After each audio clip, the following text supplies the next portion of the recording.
This is Jordan Tower with JT News. Make sure you smash that like button, smash that subscribe. Well, this is an interesting story. Now, Benzino and Dave Mays, I mean, these guys are obviously easily pushed the culture way forward with the Source magazine. I mean, this was a huge thing.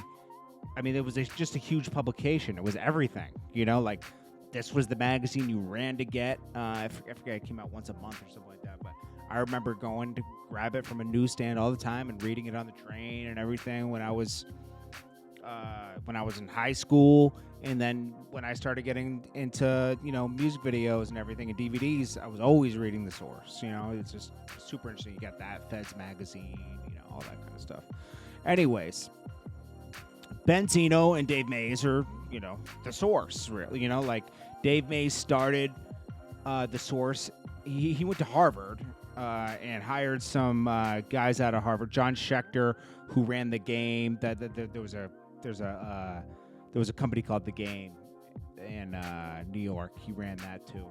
But he was co-founder of The Source. And James Bernard, Ed Young. And then they all went on to, do The Source. Obviously Benzino was part of that. And then, so anyways, they moved from Massachusetts to New York City in 1990, and they kept going. So, I wasn't reading The Source in 1990. I was way too young. But, I started reading it when I went to high school in the late 90s. But, this is 5 mics, the mic system, the different articles they did on people.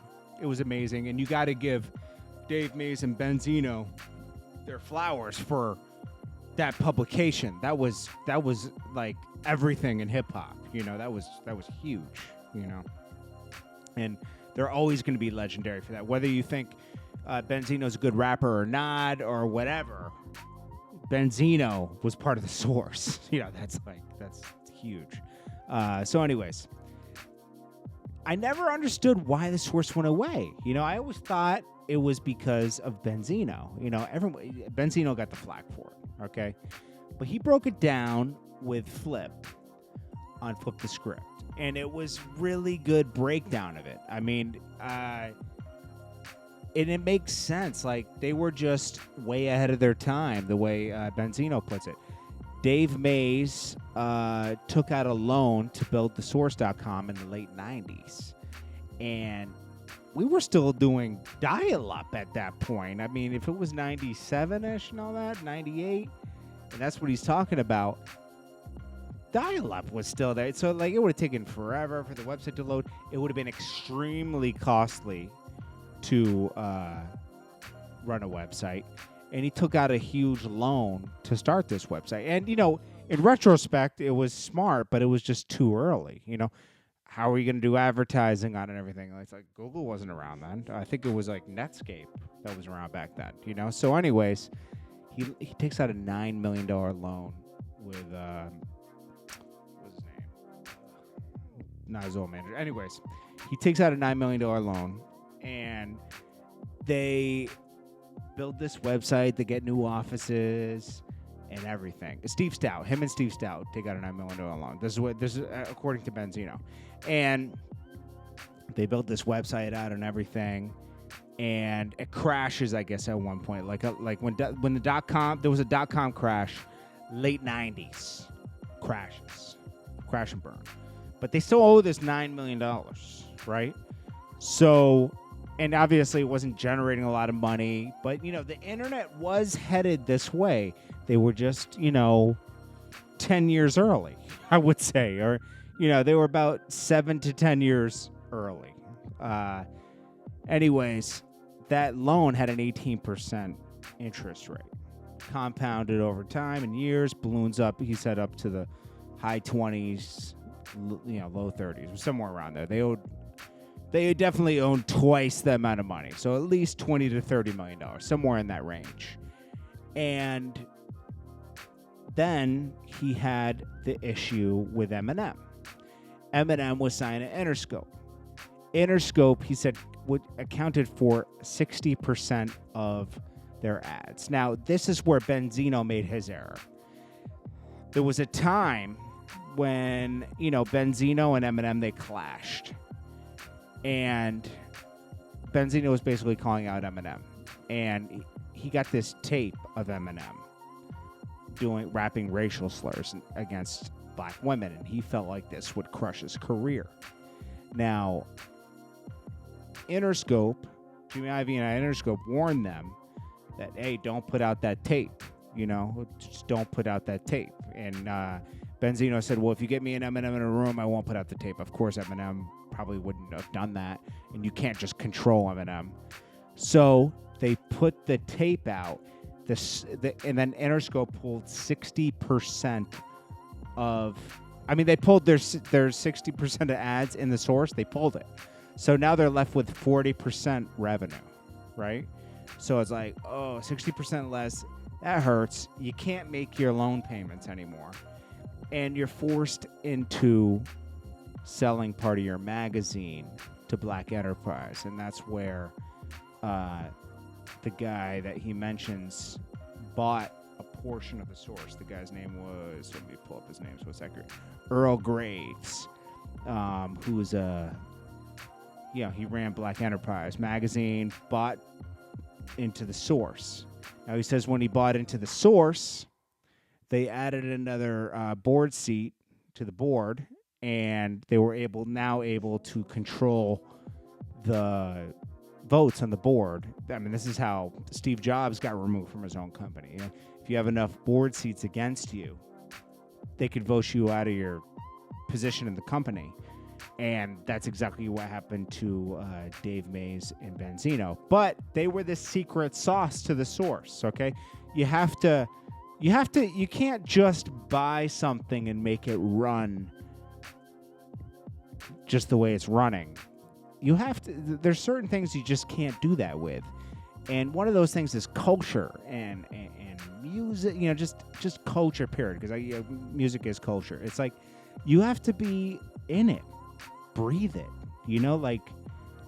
When I was doing DVDs, if I just gave that DVD brand to another person, he couldn't do it the same because, and I couldn't even do it now. There's a certain connection you have to the music when you're doing something like that. It's like you got to have the pulse of music.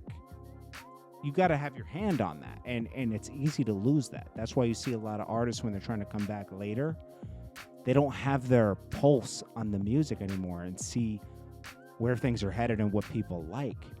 But when you're in that zone, you're in that zone and you know it's special, And Dave Mays and Benzino were in that zone. I think that the whole Eminem thing really derailed everything in the end. And having that monthly bill for that huge loan was like...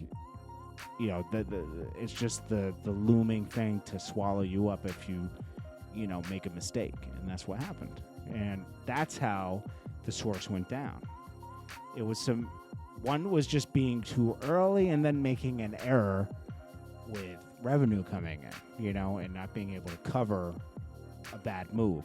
This happens to many companies. It's very hard to run a company, and I don't really fault them at all. They ran the company for a good solid 15 years. I think they backed out around 2005. Eminem took them to court and everything about the tapes and everything. And I think that's around the same year that the board voted Benzino and Dave Mays out. They were doing a lot at the source. They had a award show that ran for 10 years, 94 to 2004. They had legendary moments. They had an apparel company. They tried to do a website. They did a lot of stuff. They had a lot of power. With a lot of power, a lot of things can go to your head too. I think we've all experienced power at one time, and it can make you think and make the wrong move sometimes. Power can get the best of you. But anyways, that's what happened with that. And then, he said him and Dave aren't speaking now because, 27 years they've been best friends, and then, they disagreed on a few things. Things got heated on the phone and they stopped talking to each other. But that happens. I think they'll be cool again. They had such a brothership for so long. And they said they lost everything when they lost the source because, they had all those loans and everything, so a lot of things happen. But I don't know. I'm sure they're doing fine still. I mean, those guys are hustlers, both of them. Anyways, that's the story that Benzino told about the source, and I thought that was really a really cool story. And you gotta always, no matter if Benzino's talking about Eminem or that other stuff or whatever, you gotta respect Benzino and Dave Mays for the Source magazine, because that was just amazing. That's everybody. There's a few things like that are special that come around every once in a while. And that was one of them. And I was lucky to be part of a couple things. The Come Up DVD,